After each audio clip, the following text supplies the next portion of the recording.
한반도를 둘러싼 국제 정세가 숨가쁘게 돌아가고 있습니다. 자세한 내용 뉴스 추적에서 짚어보겠습니다. 정치부 외교안보팀 김세희 기자 나와 있습니다. 어서 오십시오. 김 기자, 일단 시진핑 주석의 왼편에 이 김정은 국무위원장이 설 거란 발표가 나올 만큼 어떻게 보면 좀 전격적으로 발표가 나왔습니다. 네.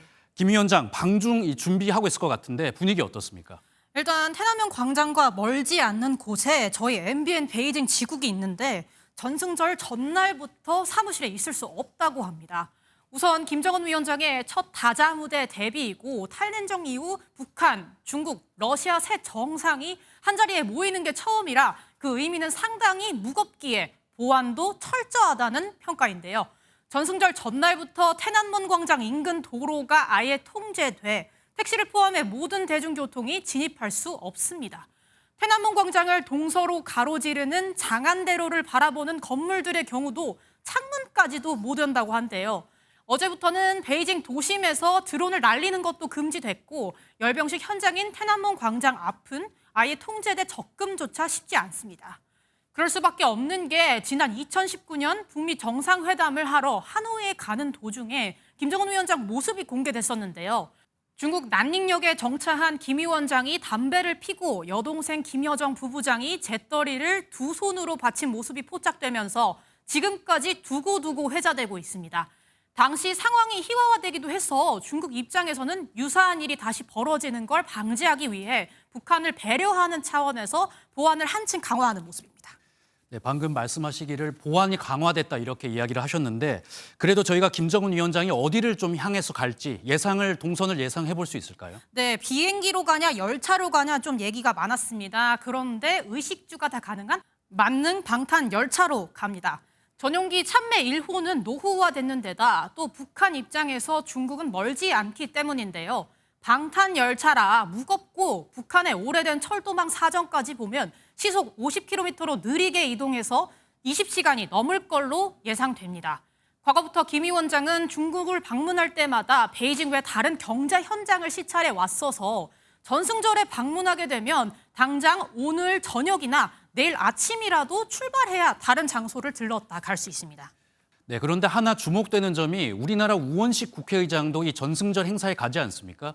우리 우원식 의장은 어느 자리에 서게 됩니까? 의전 서열 1위는 아니기 때문에 우리가 생각하는 당상 정 가운데 서기는 어렵습니다.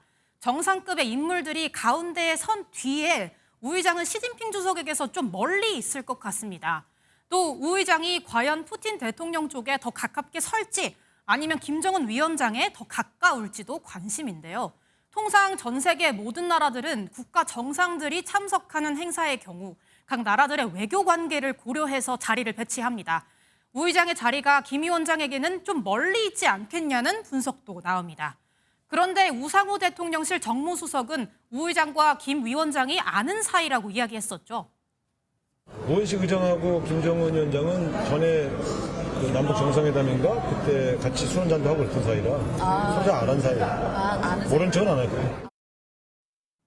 과연 김정은 국무위원장과 마주칠지 서로 또 눈인사 정도는 할 수 있을지도 이번 전승절 상황을 잘 지켜봐야 할 것 같습니다.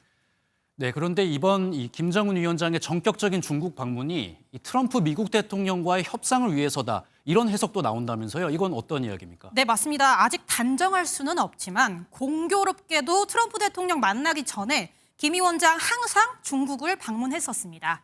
북미 정상회담을 전후로 해서 지난 2018년 3월부터 2019년 6월까지 시 주석과 5차례 정도 만났었습니다. 게다가 북한 한미 정상회담 이후 반응 보면 이재명 대통령은 상당히 비판하지만 도널드 트럼프 대통령에 대해서는 일절 언급하지 않고 있는데요. 북중러 밀착 아니냐는 우려도 많기 때문에 미국 입장에서도 상당히 주시할 걸로 보입니다. 북한을 정상국가로 인정받고 싶어하는 김 위원장 입장에서는 중국과 러시아 정상과 나란히 서면서 몸값이 높아질 수밖에 없습니다.